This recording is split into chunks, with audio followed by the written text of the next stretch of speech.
हरे कृष्णा कृष्णा कृष्णा हरे हरे, हरे राम राम राम हरे हरे, हरे कृष्णा कृष्णा कृष्णा हरे हरे, हरे राम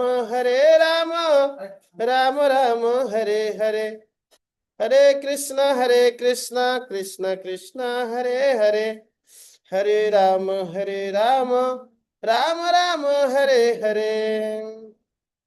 नीलाचल निवासाय नित्याय परमात्मने, बलभद्र सुभद्राभ्याम जगन्नाथाय ते नमः, जगन्नाथाय ते नमः, जगन्नाथाय ते नमः। So today we'll discuss Hindi में, हाँ? हिंदी सब समझेंगे ना। आज हम नारद जी इंद्रद्युम्न महाराज को जो शिक्षा दिए हैं भक्ति योग मार्ग में, उसी अध्याय पाठ करेंगे। तो उसका थोड़ा बैकग्राउंड चाहिए या याद है? आप लोग तो सब अटेंड किए ना जगन्नाथ का कथा, ये है ना, यूट्यूब में भी देखे हैं। तो क्या है, पूरा ये जो स्कंद पुराण में उत्कल खंड में वर्णित किया गया है जगन्नाथ जी की कथा। तो ये कथा किसने किसी को पूछे थे? जैमिनी मुनि को पूछे थे। कौन? इस श्री क्षेत्र में आए हुए सारे संत लोग समावेश होके पूछे थे। किसको? जैमिनी मुनि को। क्या पूछे थे? कि इस क्षेत्र का महिमा हमें वर्णन कीजिए। तो जैमिनी मुनि जब बता रहे तो क्या बता रहे हैं कि ये कथा वो कहां से श्रवण किए है? स्कंद। स्कंद कौन है? कार्तिकेय। कार्तिकेय से ये कथा श्रवण किए हैं। किसने श्रवण किए हैं? जैमिनी मुनि ने श्रवण किए हैं। कहाँ पे किए हैं? मंदर पर्वत में श्रवण किए। तो मंदर पर्वत क्यों क्यों गए थे? ने वो शिव जी की व्रत करने के लिए मंदर पर्वत तभी गए थे।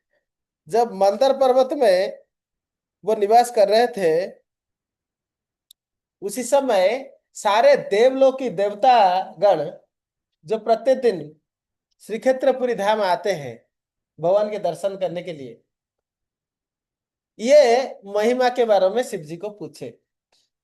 तो शिव जी बोले मैं अपना बेटा स्कंद को बताया है, वो स्कंद आपको बताएंगे। तो स्कंद सारे दो देव लोग मंदर पर्वत में उपस्थिति थे, उन्हीं को भगवान जगन्नाथ जी की कथा व्याख्या करते हैं। तो उसी समय में आराधना करने के लिए जो गए थे जैमिनी मुनि, उनको ये अवसर प्राप्त हुआ कि स्कंद जी से शिव जी की बताए गए हुए श्री क्षेत्रपुरी की महात्म्य श्रवण करने को।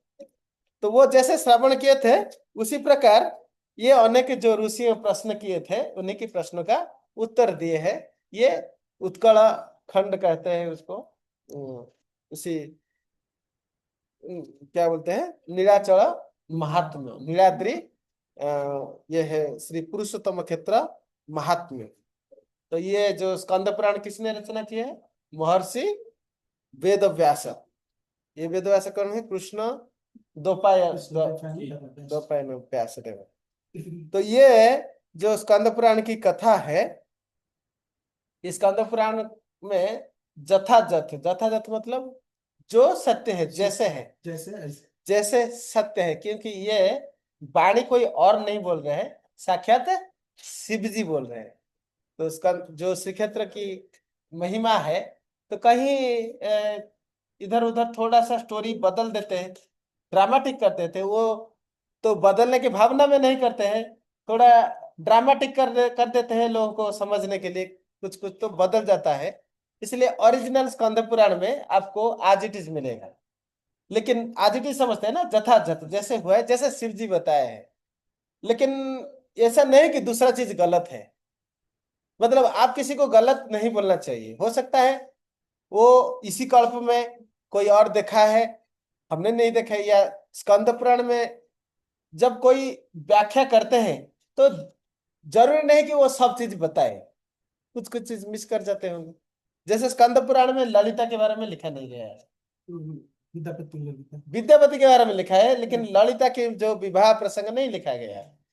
ललिता की कारण कुछ हुआ है ऐसा कुछ नहीं लिखा गया है, कारण अलग लिखा गया है। मैं बताऊंगा उसका। तो पिताजी का बारे में लिखा है कि पिताजी सबर राजा विश्वास के बारे में लिखा है, लेकिन उधर जो ड्रामेटिक स्टोरी में थोड़ा अलग रहता है। लेकिन वो भी असत्य नहीं है, क्योंकि इसको साक्षात राय रामानंद कौन है? ललिता सखी, विशाखा सखी दो है, एक है स्वरूप दामोदर ललिता सखी, विशाखा सखी राय रामानंद। तो महाप्रभु साक्षात कृष्ण महाप्रभु की लीला में। तो राय रामानंद खुद जगन्नाथ नाटक लिखे हैं, तो उसमें ललिता की ये जो कहानी उधर है, तो वो गलत नहीं है। लेकिन स्कंद पुराण में जो बताया गया है उसमें ललिता की कहानी लिखे ही नहीं गए हैं। क्यों लिखे नहीं गए हैं? क्योंकि स्कंद पुराण में जो कारण लिखा है, क्यों विश्वावसु राजा इंद्रदुम्न को भेजे हुए जो पुरोहित था, क्या नाम उसका, विद्यापति, विद्यापति। उनके पुरोहित का वो छोटा भाई है। विद्यापति को जो भेजे थे उनको दर्शन करने के लिए क्यों दिया? दो कारण था। पहला कारण, वो जो विद्यापति आए हैं वो व्रत रखे हैं, जगन्नाथ के दर्शन जब तक नहीं करेंगे तो अन्न जल नहीं ग्रहण करेंगे। उनके घर में अतिथि है, किनके घर में? विश्वावसु के घर में। अतिथि को अगर वो खान पान नहीं देते तो अपराध हो रहा है। अभी ये तो व्रतधारी अतिथि है, अगर उनको जगन्नाथ के दर्शन नहीं कराते, कुछ भी देते हैं, वो खाएंगे नहीं। अगर खाएंगे नहीं तो अंतिम होगा क्या? क्योंकि उनका व्रत तो है जगन्नाथ के दर्शन ना, जगन्नाथ के दर्शन वो कराएंगे नहीं, तो दर्शन नहीं होगा तो क्या होगा? देह त्याग करेंगे। जगन्नाथ पहले सम- जगन्नाथ रूप में नहीं था, विश्व विश्वविद्यालय में नीलमाधव रूप में। हाँ वही वही वो उसी के बारे में बता रहे हैं। नीलमाधव मैं डिटेल तो बता बाद दूँ। में जगन्नाथ हाँ जब हाँ, प्रकट आप हुए। सही बोल रहे हैं। वही मैं उसी के स्टोरी बता रहा हूँ। तो जो जगन्नाथ ही मतलब जगतरनाथ जगन्नाथ एक परार्ध ब्रह्मा की जो आधा लाइफ है नीलमाधव के रूप में रहते हैं, दूसरा अर्ध परार्ध जगन्नाथ के रूप में रहते हैं। वो दारू विग्रह है और ये इंद्र नीलमणि प्रस्तर में निर्मित विग्रह है। इतने अंतर है। ठीक है, तो हम क्या बता रहे थे? विद्यापति को विद्यापति को अगर दर्शन नहीं कराते हैं, किसके? जगन्नाथ जगन्नाथ जो नीलमाधव रूप में है, नहीं कराते तो क्या होगा? ये शरीर त्याग करेंगे। शरीर त्याग करेंगे तो क्या होगा? समस्या से विषय वस्तु के प्रति वैष्णव अपराध लगेगा। अगर शरीर में त्याग ना करे, ये दर्शन नहीं करवाए, तो वैष्णव अगर श्राप दे दिए तो विषय वस्तु ये सोच रहे हैं। तो एक चीज, ये एक ही पॉइंट है, जो अगर विद्यापति को दर्शन नहीं कराते हैं, वो चाहे शरीर त्याग करे या श्राप दे, तो इनकी जो पुण्य है, जो कल्याण है, जिस कारण वो दर्शन करते हैं, साक्षात चर्मचक्षु में नीलमाधव की साक्षात सेवा पूजा दर्शन करते हैं, वो बंद हो जाएगा। वैष्णव अपराध होने से आपके कितने भी उन्नत स्थिति है वहां से पतन हो जाता है। तो ये भय है। दूसरा भय क्या है? अगर मैं कर भी लूं तो होगा क्या? पहले से तो ये दैवी निर्देश है, दैवी वाणी है, अकेला मैं नहीं, जितने भी पुरुषोत्तम क्षेत्रवासी है सब जानते हैं ये, कि अगर मैं दर्शन नहीं भी कराऊं, कि दैवी इच्छा है, तो किसी ना किसी प्रकार से उनका दर्शन होगा। उनका दर्शन ना भी हो, लेकिन जगन्नाथ नीलमाधव की रूप यहां से अप्रकट हो गए होगा, ये दैवी निर्दिष्ट है। और बाकी आधा साल इंद्रदुम्न राजा यहाँ आके जगन्नाथ की प्रतिष्ठा करके दारू विग्रह रूप में पूजा पाएंगे, और वो भी ऐश्वर्य रूप में, पूरा द्वारका में जैसे 56 भोग आदि लग के राजकीय सेवा होता है वैसा होगा। ये दैवी निर्दिष्ट है, और दैवी निर्दिष्ट कार्य पे किसी का कुछ भी नहीं चलता।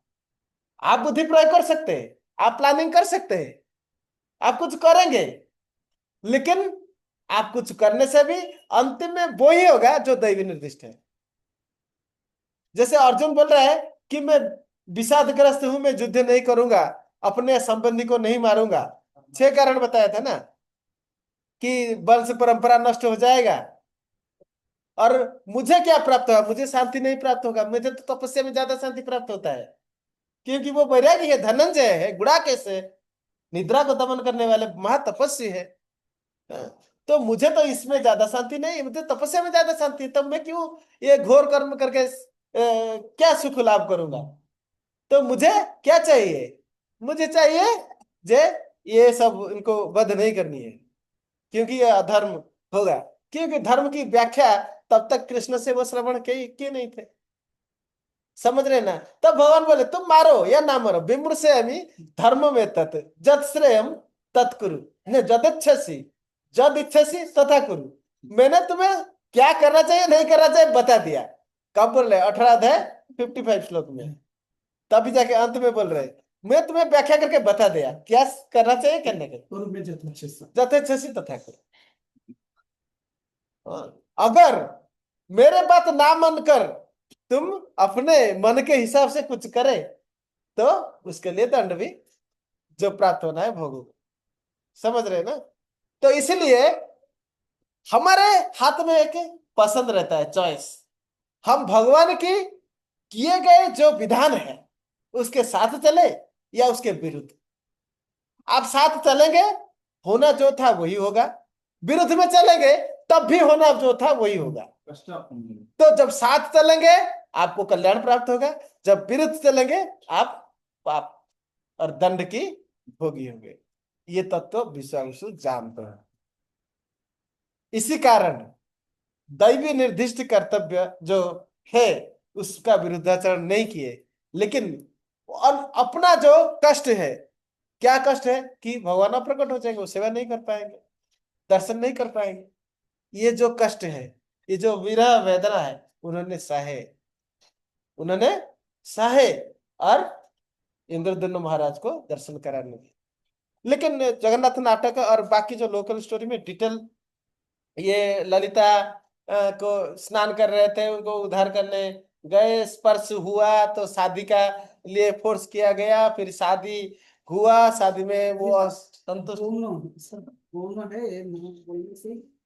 आप हम ये नहीं बोलते कि आप ना कहो हाँ कहो, देखो आपके ऊपर, आप विश्वास करें ना करें, लेकिन स्कंद पुराण के बात को तो अवश्य विश्वास करना है, क्योंकि ये जथाजथ है, शास्त्र में लिखा गया है, ये शास्त्र है। और जगन्नाथ नाटक भी शास्त्र है। तो जगन्नाथ नाटक में जितने लिखा है वो हम ग्रहण करते हैं पूरा। और कुछ कुछ लोकल स्टोरी थोड़ा मॉडिफाई कर देते हैं, जैसे फिल्म बनाते हैं ना, आप सच्ची घटना उसको बोलोगे तो वो सच्ची घटना को दिखाएंगे, उसमें थोड़ा मसाला जोड़ देते हैं। तो कुछ कुछ स्टोरी बदलते हैं, लेकिन आपको लीला के भाव में अगर ग्रहण करते हैं तो कोई समस्या नहीं। लेकिन जब भी प्रचार करते हैं तो स्कंद पुराण की और जो जगन्नाथ नाटक को भी प्रचार कर सकते हैं। ठीक है।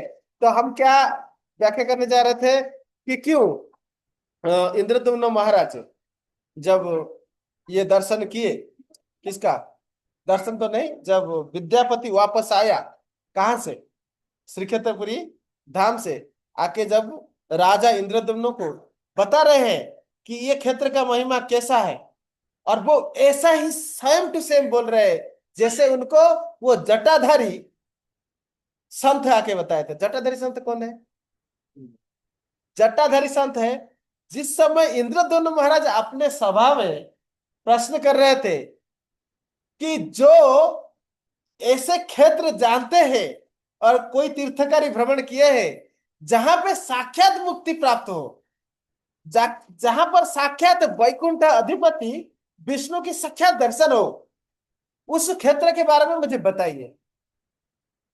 तब इस सारे पुरोहित लोग ढूंढने लगे, राजा निर्देश है कहीं पे कोई पूरे कोई तीर्थ भ्रमणकारी अगर साधु संत है तो आके राज दरबार में आके बताइए। कोई ऐसा मिले नहीं। तो अचानक एक जटाधारी संत, जटा मतलब मैटेड हेयर, संत एक उधर आए, और बताए कि उस क्षेत्र में मैं रहा करता था। जब रहता था तो इस धाम की ये महिमा है, ये वर्णना है उत्कल की, जो दक्षिण समुद्र तीर में है, महानदी, महानदी महानदी के तीर में है, ऐसे ऐसे उस क्षेत्र परम पावन है। वो 3 किलोमीटर एक बहुत विस्तार बट वृक्ष है, उसका छाया जिसका ऊपर भी आता है वो ब्रह्म हत्या आदि पाप से नष्ट होता है। महोदधि तीर है, उसमें स्नान करने से सर्व पाप मुक्ति होता है। पदम पदम महापवित्रम, गोटे गोटे पाद, एक एक पग आप आगे बढ़ते हैं तो आप परम पवित्र होते हैं। जहाँ पे एक पग में एक अश्वमेध की यज्ञ की फल प्राप्ति होता है, कहाँ पे? श्री क्षेत्रपुरी धाम। ऐसे ऐसे महिमा बताए हैं। उस क्षेत्र में मैं रहा था तो उस क्षेत्र में मैं सब श्रवण किया हूं। देखिए, मेरे को कोई ज्ञान नहीं था, मुझे, मैं अति साधारण था, कोई पढ़ाई नहीं किया था, कोई तपस्या नहीं था, केवल इस धाम में रहकर मुझे पंचविद्या प्राप्त हुआ। मैं सारे विद्या में पारंगत है और विष्णु भक्ति में तल्लीन होके अति आनंद पूर्वक उस क्षेत्र में वास करता हूँ। ये सब जब व्याख्या की है तो उसका प्रमाण देने के लिए वहीं से वहीं अदृश्य हो गए।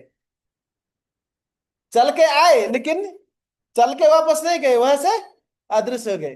तब इंद्रदम्न महाराज को और बाकी सभा में बैठे हुए जो पार्षद थे सबको ये विश्वास हो गया कि ये साक्षात भगवान के बड़े भक्त है, जो पुरुषोत्तम वासी है।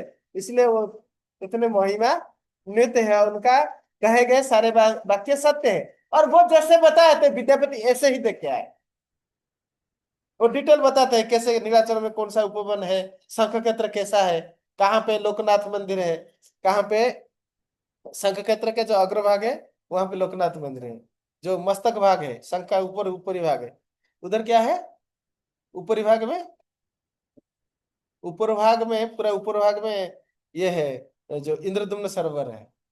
और शंख का ऐसे जो हॉलो पोर्शन पूरा सागर है। तो पूरा परिक्रमा मार्ग के जो हॉलो पोर्शन दिखते हैं ना वो सागर है। तो परिक्रमा मार्ग अंदर तक जाते हैं जो 12 किलोमीटर है, जो सागर के अंदर 3 किलोमीटर है, टोटल 15 किलोमीटर है ये अभ्यंतरण। लेकिन 80 किलोमीटर है पूरा, मतलब कटक वहां से जाजपुर तक। जाजपुर का जो बिरजा क्षेत्र है और श्री क्षेत्रपुरी है अलग के है। बिरजा छोड़ते, बिरजा क्षेत्र छोड़ते ही श्री क्षेत्रपुरी धाम, मतलब महानदी के इस पर श्री क्षेत्र, उस पर बिरजा। तो ऐसे आप इधर से जाएंगे तो सातपड़ा वहां तक भी जाएगा श्री क्षेत्रपुरी धाम। इधर से जाएंगे कोणार्क और आगे लेके उधर भी जाएगा, फिर समुद्र के अंदर भी जाएगा श्री क्षेत्रपुरी धाम। ऐसे शंख क्षेत्र है। तो इस क्षेत्र में वास करने वाले सब चतुर्भुजधारी स्वरूप है, मुक्त पुरुष है। ये कौन दर्शन कर रहे हैं? साक्षात विद्यापति दर्शन कर रहे हैं। वो यहां तक बाहर का तो दर्शन किया किया, खुद का अंदर भी देखा कि खुद का ही चार मुझे। जब श्री क्षेत्र में प्रवेश कर रहे हैं विद्यापति, प्रवेश करते हुए देखे कि वेद श्रोती सब ब्राह्मण पाठ कर रहे हैं और देखे सबके चार भुजा है। और वो तो देख रहे थे, खुद को भी देखा, खुद का भी चार भुजा दिखाई दिया उनको। किसको? विद्यापति को। आपको दिखाई देते हैं पूरी धाम में रहने वाले भक्त का चार भुजा? नहीं दिखाई देता, लेकिन है। लेकिन है, कैसा है?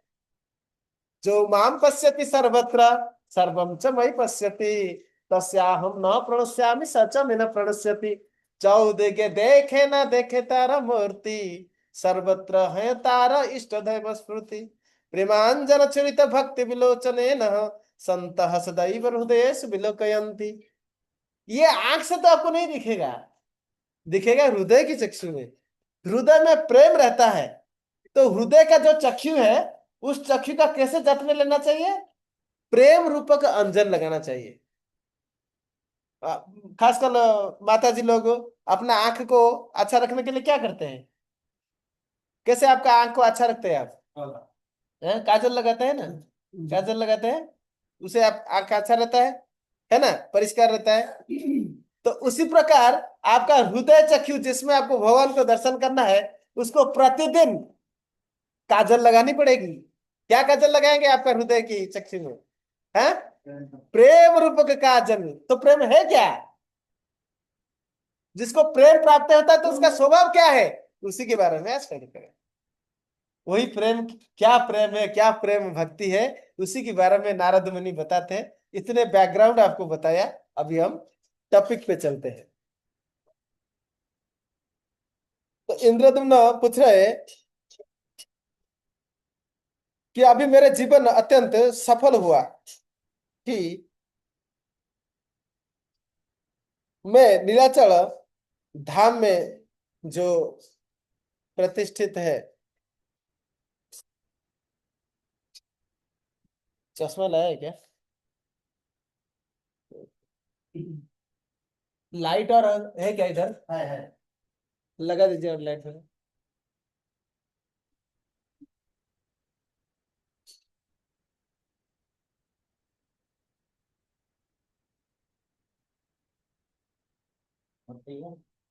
हाँ, हो गया।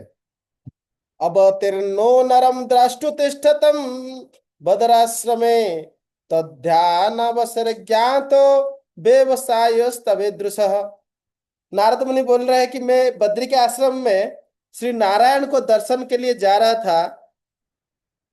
तभी उनको दर्शन करते समय में ध्यान करके ये दर्शन किया कि आपके इस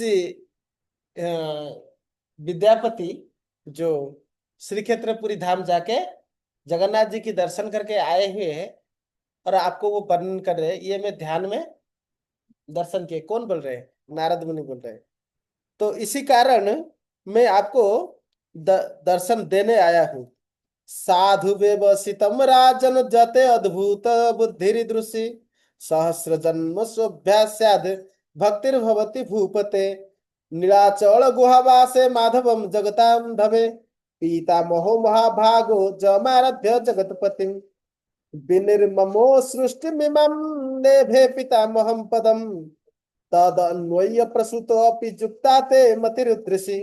हे राजन, आपकी ये जो चेष्टा है कि विष्णु की साक्षात दर्शन करने और उसी धाम में जाके अवस्थान करने और उनकी पूरा सेवा पूजा के लिए आप, आपके परिवार, आत्मीय स्वजन और सारे प्रजा को लेके उसी सेवा में लगे रहने की जो विचार है, इससे श्रेष्ठ विचार और कुछ नहीं हो सकता।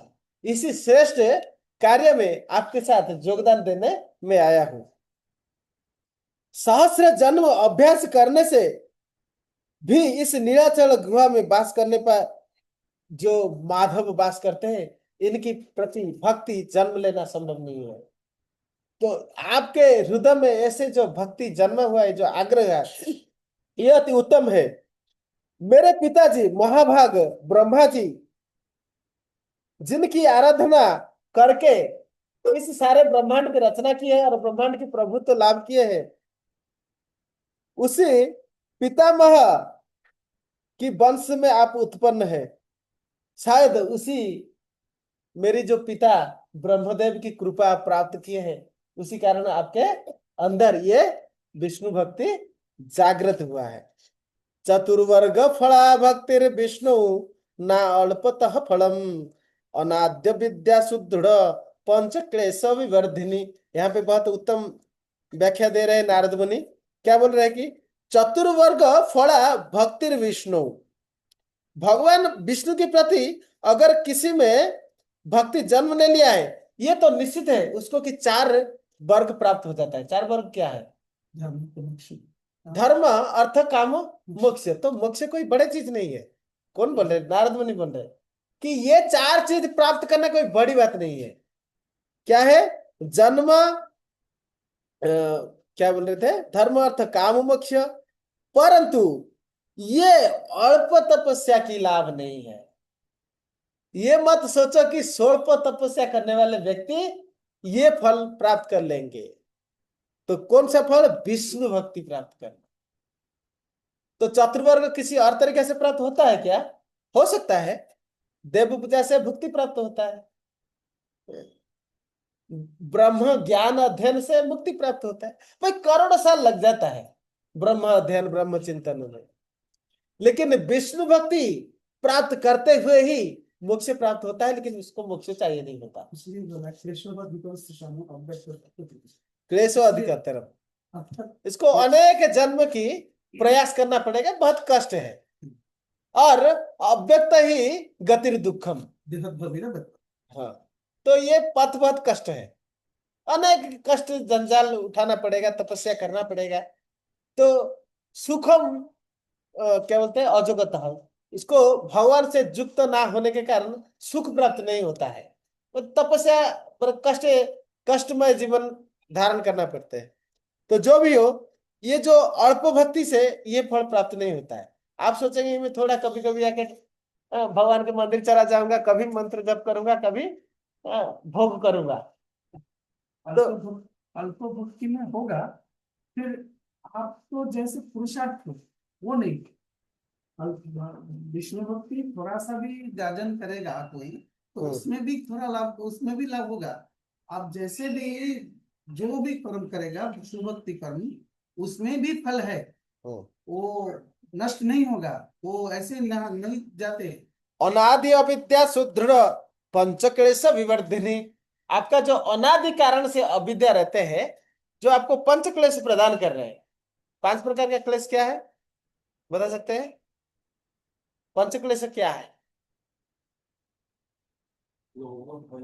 हाँ? भय, मह, मोह, शोक, त्रिताप। हाँ, भय, मोह, शोक, ये 3 है। भय रहता है, मोह रहता है, शोक रहता है, त्रिताप रहते हैं। ठीक है, ये पंचक्लेश क्यों आ रहा है? अविद्या के कारण आ रहा है।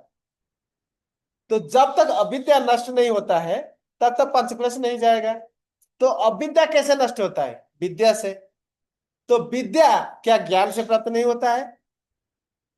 होता है कि नहीं होता है? ज्ञान से विद्या प्राप्त होता है, लेकिन काम में नहीं आता है। ज्ञान आपके पास है ना, क्या आप उस ज्ञान से अधर्म से खुद को बचा पा रहे हो? ज्ञानी ना नित्य वैरिणा काम रूप दुष्प्रेरणा नड़े न। ज्ञानी की सबसे बड़े शत्रु है काम। जब काम आएगा तो ज्ञान को नष्ट कर देगा। ठीक है, तो विद्या से अविद्या नष्ट हो सकता है, लेकिन काम में नहीं आता है। तो काम में कैसे आएगा? जब वो विज्ञान बनेगा। विज्ञान समझते हैं ना? जो ज्ञान आपने अभ्यास करके अनुभूत किया, प्रैक्टिकल रियलाइजेशन, उसको भगवान क्या बोलते हैं? प्रैक्टिस्ड डिटैचमेंट, अभ्यास वैराग्य। जो वैराग्य अपने अभ्यास करके प्राप्त किए हैं, उसी से आपको अनुभूत विद्या प्राप्त होता है। वही विशेष ज्ञान, वही विशेष ज्ञान, वही विज्ञान। ठीक है, ये आपको काम में आता है। तो वो जो अनादि अविद्या ऐसे नष्ट नहीं होने वाला है, अल्प भक्ति में नष्ट नहीं होने वाला। तो इसलिए नारद मुनि ये श्लोक बताते हैं कि अल्प भक्ति में, अल्प जो भक्ति करते हैं। तो यहाँ पे भक्ति की शब्द आप समझे ही नहीं ठीक से। आगे नारद मुनि व्याख्या करेंगे भक्ति क्या है। आप बोलते हैं कि जो भक्ति आप कर रहे हो वो भक्ति है, वो भी है, लेकिन क्या इस किस लेवल का भक्ति है? 4 लेवल का भक्ति आगे बताएंगे, तभी आपको समझेंगे। तो उसी भक्ति को कहते हैं अल्प भक्ति। तो अल्प भक्ति क्या है, आगे नारद मुनि बताते हैं।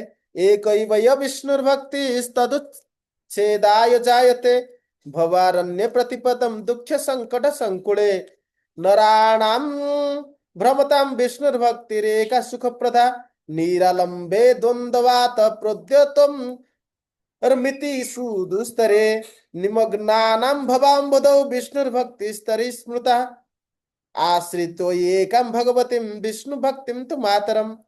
केवल एक ही विष्णु भक्ति इस अविद्या को नष्ट करने में समर्थ है। मनुष्यगण दुख संकट में पड़ के इस संसार में, संसार रूप की दावानल में अनवरत कष्ट पा रहे हैं। इस संसार रूप की दावानल में इधर उधर भ्रमण करके सुख आस्वादन करने के प्रयत्न करते हैं, लेकिन दावानल में जलते रहते हैं। एकमात्र विष्णु भक्ति ही उनको सुख प्रदान करते हैं, कर सकते हैं। ऐसे जैसे भवसागर में निमग्न एक भक्त को अनेक सिद्ध प्रदानकारी जल से शांत प्राप्त होता है। जैसे जंगल की दावानल में, जंगल की दावानल में आप कोई पानी डालेंगे, कुछ टैंकर पानी लेके डालेंगे, बंद नहीं होगा। इसी स्वल्प भक्ति में अविद्या नष्ट नहीं होगी। ये उदाहरण दिया जा रहा है, समझ रहे ना? तो उसको कौन सा ऐसा शीतल व जल इसको नष्ट कर सकता है? क्या?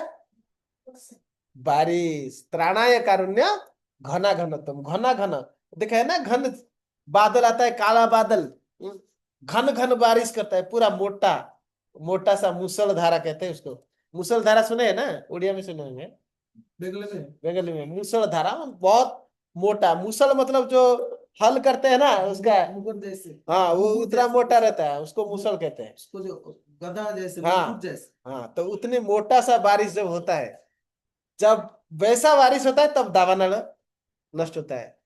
संसार दावानल निढलोक त्रणाय कारुण्य घना घनतम प्राप्तस्य कल्याण गुणार्णवस्य वंदे गुरु श्री चरणारविंदम। ऐसा कृपा कौन दे सकता है? साधु गुरु वैष्णव की आश्रय ग्रहण करने से वैष्णव ऐसे कृपा करके घन घन बारिश दे सकते हैं। इसी घन घन बारिश, वो विष्णु भक्ति का घन घन बारिश ही अविद्या की दावानल को नष्ट कर सकता है। तो आप लोग सोचेंगे कि हम लोग तो भक्ति कर रहे हैं, अभी भी कष्ट क्यों भोग रहे हैं?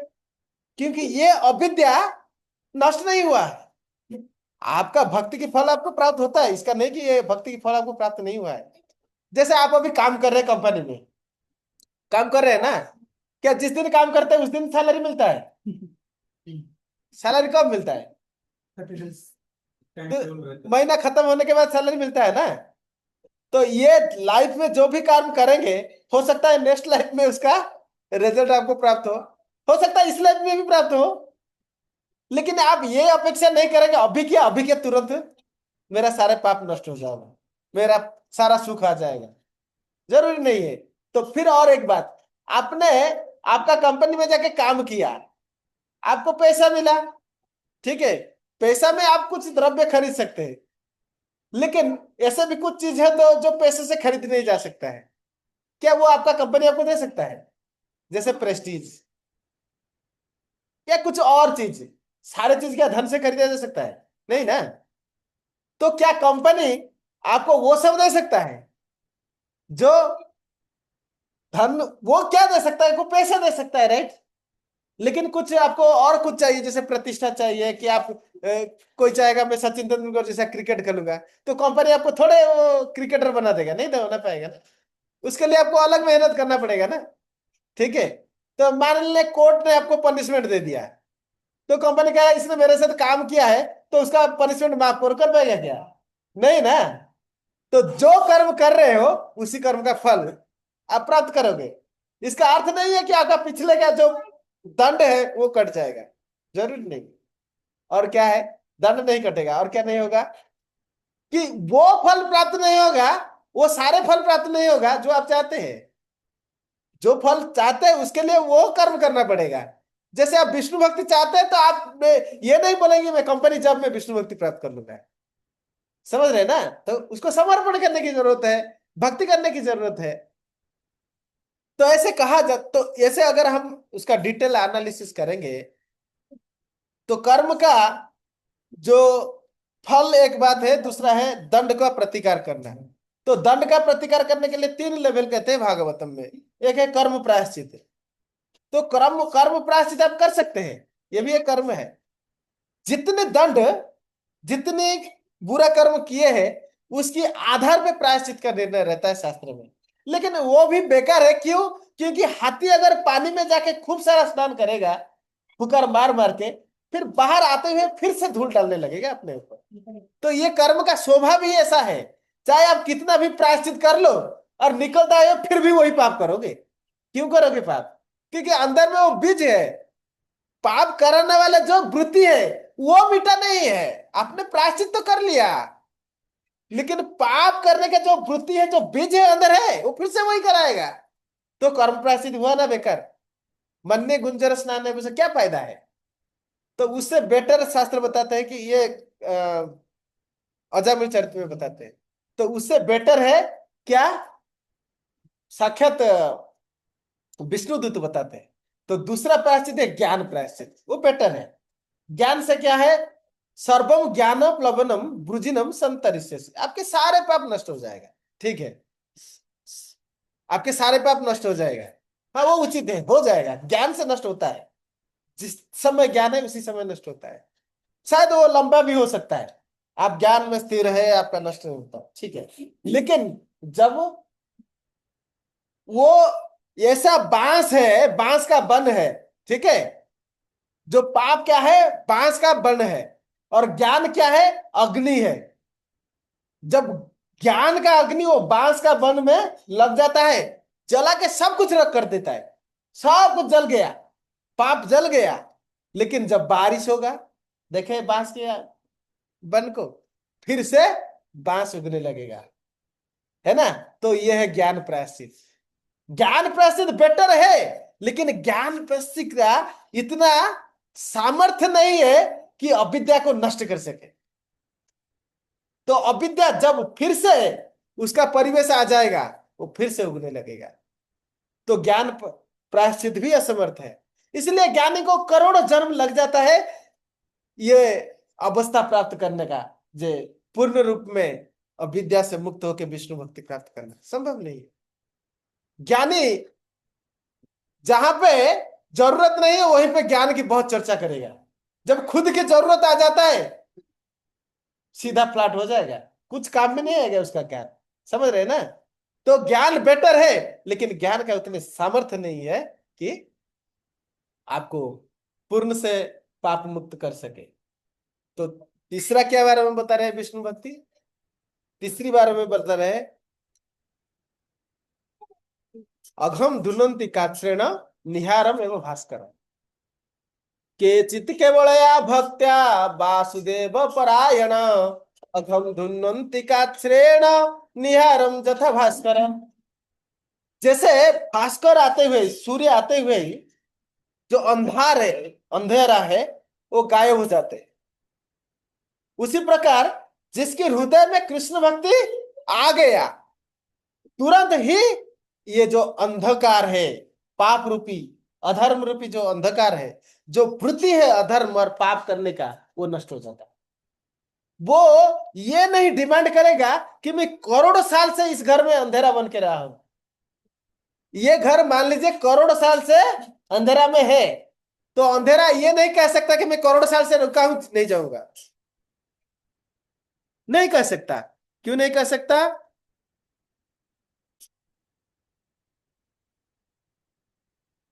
ये खत्म हो गया है, इसको दूसरा एम करना पड़ेगा।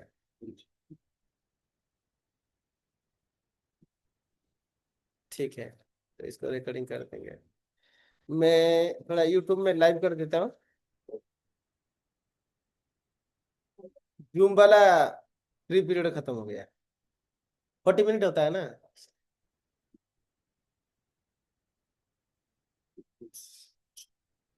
इसको यूट्यूब में लाइव कर देता हूँ, फिर कंटिन्यू करते हैं। अभी तो 2 बज गए हैं आपके माता जी कितने समय है हमारे हाथ में, कितने समय है, प्रसाद कब तक रेडी होगा।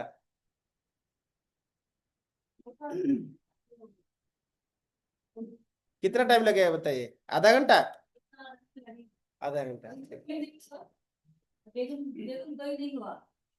कितना कट हुआ था, उसका कट हुआ है। विष्णु वंदना हो गया ना। हो गया, वो तो पहले आधा घंटा से ज्यादा कीर्तन हो गया है।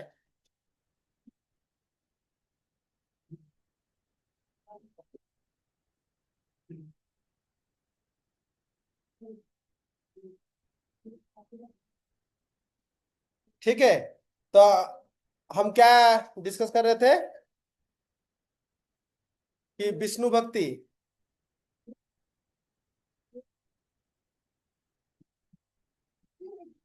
हम डिस्कस कर रहे थे जो जैसे अंधेरा ये नहीं कह सकता कि मैं करोड़ों जन्म से, करोड़ों दिनों से यहाँ पे हूं, मैं नहीं जाऊंगा। दीपक जलते हुए ही अंधेरा को भागना पड़ेगा। क्यों? कृष्ण सूर्य सम माया भय अंधकार, जहां कृष्ण नाम तहां नहीं माया रहती का। जहां पर भगवत कृष्ण की नाम है, कृष्ण प्रेम है, कृष्ण भक्ति है, वहां पर माया का कोई अधिकार नहीं। तो इसलिए उत्तम प्रायश्चित, पाप नाश करने की अगर आप इच्छा रखते हो, तो मार्ग केवल एक ही है, वो है विष्णु भक्ति। और प्रारब्ध भी ऐसे किसी की सामर्थ्य नहीं है कि प्रारब्ध को निपटा सके। ये जो कर्म है, जैसे आप अभी उसी की चर्चा कर रहे थे ना, कि आप अभी काम कर रहे हो, बाद में सैलरी मिलता है, इस प्रकार का आपने जो भी सब पाप किया है वो भी डिपॉजिट रहता है। क्योंकि आपके दोस्त पकड़ा जाता है तब भी जाके आपको कोर्ट दंड देता है। ऐसे आजकल कोर्ट में केसेस तो 25 20 30 कितना साल चला जाता है पता नहीं, तुरंत यहाँ पे भी नहीं मिल जाता है दंड।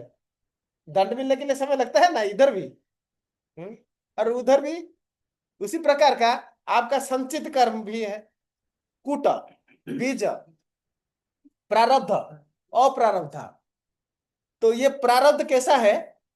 गच्छ पेड़ जो है वो आ चुका है, उसमें फल आ चुका है, फल नहीं पुष्प आ चुका है, फल बनेगा।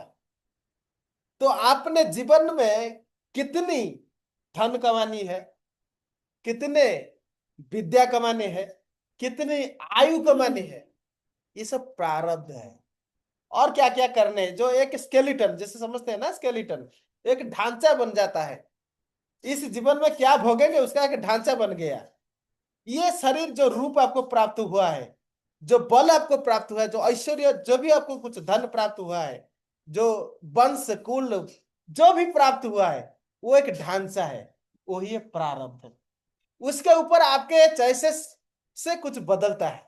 जब आप निर्णय लेते हैं, सही निर्णय लेते हैं, विधि की विधान के अनुसार जब आप सम्मिलित होते हैं, तो आप कल्याण लाभ करते हैं, कृपा शक्ति लाभ करते हैं। तो उसे प्रारब्ध ज्यादा प्रभावित नहीं होता है। प्रारब्ध को एक ही वस्तु प्रभावित कर सकते हैं, वो विष्णु है।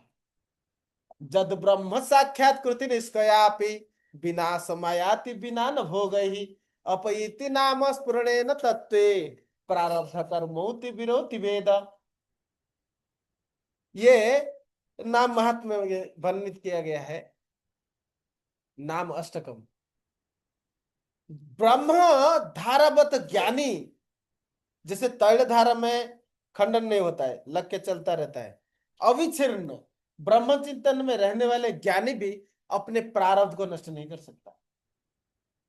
कोई भी ज्ञान, तप, व्रत, तीर्थ से प्रारब्ध नष्ट नहीं होता है। इसके शरीर आपका बन चुका है उसी प्रारब्ध के आधार पर, ये नष्ट नहीं होता है, भोगना ही पड़ता है। परंतु नाम ग्रहण से, नाम आदि विष्णु भक्ति में नष्ट हो सकता है। तो विष्णु भक्ति क्या है? विष्णु भक्ति के 5 ऐसे तत्व है जिसे विष्णु भक्ति प्रबल हो सकता है। क्या है वो? साधु संग, नाम कीर्तन, भागवत श्रवण, मथुरावास स्मृतिर, हृदया सेवन, कृष्ण प्रेम जन्माय पांचेर अल्प संग। तो ये जो 5 है, इस 5 में एक किसी भी अंग आप करते हो तो उनमें वो सामर्थ्य है जो कृष्ण प्रेम जन्मा है, जो कृष्ण प्रेम आपका प्रारब्ध को खंडन कर सकता। लेकिन भक्त को वो ये व्यस्त नहीं होना चाहिए कि मेरा प्रारब्ध खंडन हो। प्रारब्ध चाहे भोगने पड़े या खंडन हो जाए, कोई फर्क नहीं पड़ता है। कभी कभी साधु जितने भी पुण्य करते हैं, भक्त लोगों को, गृहस्थ लोगों को दे देते हैं, जो कष्ट भोग रहे हैं उनको दे देते हैं, क्योंकि उसको तो देना ही होता है ना। बुद्धि युक्त तो जहाती है उभय सुकृते दुष्कृते बुद्धौ शरणम अन्य कृपण फल है तब। तो वैष्णव कभी कृपण नहीं होता है। ये सारे धर्म पुण्य सब करते हैं लेकिन रखते कुछ भी नहीं। किसको दे देते हैं? भक्तों को बांट देते हैं, जो भी उसको चरण आके छू लेते हैं। वैसे वैष्णव चरण, अपना चरण हर किसी को छूने नहीं देना चाहिए। तो आप चरण छूने देते तो वो पुण्य ले जाता है, तो वैष्णव बड़ी दयालु है, चाहे सब पुण्य ले लो, उसकी जरूरत मुझे है नहीं ना। पुण्य वो जंजीर है जो सोने का बना हुआ है, पाप वो जंजीर है जो लोहे का बना है। इतना फर्क है, जंजीर तो है ना फिर भी, समझ रहे हैं ना। इसमें एक बात हाँ बोलिए। का आज्ञा होती मैं बताइए। है। इसमें ना नवद्वीप में वैष्णव बना यही बोला है। बेंगोली में ही प्राण है, मेरे को हिंदी इतना नहीं आता। ফার্স্ট বেঙ্গলি গঙ্গারও পরশ হইলে পশ্চাতে पश्चात পাবন दर्शन दर्शन पवित्र है ना, कर यही तो हमारा तीर्थ गुण। अर्थात तुमको गंगा गंगा में स्नान करने के बाद है गंगा का स्नान करने के बाद तुमको मुक्ति पुण्य मिलेगा। होगा। फिर वैष्णव केवल दर्शन से पवित्र दर्शन से पवित्र करते हैं। যাহারও নিকটে গেলে পাপ দূরে যায় এমন দয়াল প্রভু কৃপা कृपा को था पाए। যার কাছে গেলে जिसका पास में जाते हुए मेरा समस्त पाप नष्ट हो जाता है, इतना दयालु प्रभु। शास्त्रों में कहा गया है वैष्णव को माता का है, जैसे माँ का स्नेह और पिता का स्नेह थोड़ा सा डिफरेंस होता है। पिता अपना पुत्र को बहुत स्नेह करते हो, फिर भी पुत्र आके बोलेगा पापा मेरे को 50 रुपया दो, क्या करेगा? नहीं होगा, ताली तो दिया है, कितना कुछ ऐसा बोलेगा। फिर जब नहीं होगा तुमसे माँ 50 रुपया, देखता हूँ 50 रुपया दो, क्या दो ना, काम है पापा से लेकर। ऐसा वैष्णव माँ जैसे, हम जब भगवान पिता जैसे, भगवान श्रीहरि पिता जैसा होता है। ओहे वैष्णव ठाकुर दया सागर। हाँ। वो वैष्णव संग थोड़ा गा सकते हैं ना आप? तो ये हम खत्म करके 10 मिनट आपको देंगे, वो वैष्णव संग गा के उसका अर्थ समझा दीजिएगा। ठीक है, वही मतलब हम भी भक्ति संघ में प्रभु बहुत सुंदर बोल रहे हैं। हम भी नवद्वीप से आए हूँ थोड़ा ही नहीं, तो इसलिए हाँ अच्छी बात है, वैष्णव इसको वैष्णव पूरा संघ अच्छे से समझना जरूरी है। वैष्णव का बारे में बोल रहे, तो मैं सोचा जो थोड़ा बातचीत करूं। अभी ऐसे वैष्णव में कोई बोले तो उसका डिस्टर्ब नहीं करना, मालूम है, फिर भी मन का हाँ अच्छी हिस्सा बात है। है, आप आराम पूरा अच्छे से उसको समझाइए। नहीं इतना पूरा क्या वो नवद्वीप मंत्र है ना, वही वैष्णव ठाकुर दया सागर, इधर से करुणा इधर से करे। करुणा करी। हाँ तो वो संघ में निकल दूंगा, वो संघ, वो संघ के साथ है। हम आप उसको व्याख्या दीजिए। ना व्याख्या हमसे आपसे ज्यादा हुई क्या? नहीं आप करते हैं, आप नवद्वीप वासी है ना, आप करिए। ठीक है, तो हम इसको हरे कृष्णा। अब सुन कंटिन्यू करके ये अंत करके आपको देते नहीं हैं। नहीं